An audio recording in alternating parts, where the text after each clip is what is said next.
High. অনেক দিন পরে বেরিয়ে পড়েছিলাম ঘুরতে। যেই পরিমাণে গরম পড়ছে বাড়ি থেকে বেরোনো অসম্ভব। তো অনেক দিন পরে আমার দিদিভাই আসছিল ঘুরতে, তো ওকে নিয়ে গিয়েছিলাম আমি একটু ঘুরতে।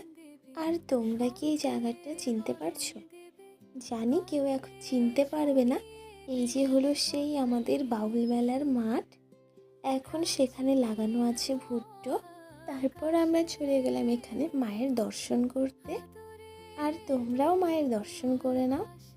সত্যি কথা বলতে বাড়িতে যেই পরিমাণে গরম পড়েছে, এখানে তার 1%ও গরম ছিল না। এখানে এসে মনটা একেবারে ভালো হয়ে গেল। আর এটা হলো আমাদের সেই বাউল মেলার মাঠ, যেখানে ছেলেপেলেগুলো এখন খেলছিল ফুটবল। যেই হারে গরম পড়েছে ওরা ফুটবল কীভাবে খেলছে সেটা দেখেই আমি অবাক হচ্ছি। তারপর সোনা এখানে খাচ্ছিল ক্যান্ডি। ওর কাছে অনেকক্ষণ ধরে বলছিলাম সোনা আমাকে একটা ক্যান্ডি দাও, কিন্তু আমাকে দিচ্ছিল না। তারপর ওর কাছ থেকে জোর করে ক্যান্ডি নিয়ে আমি খেয়ে ফেলেছিলাম। আর সে রাগ হয়ে কোথায় যেন চলে গিয়েছিল। এখন আমি আসি, বাই।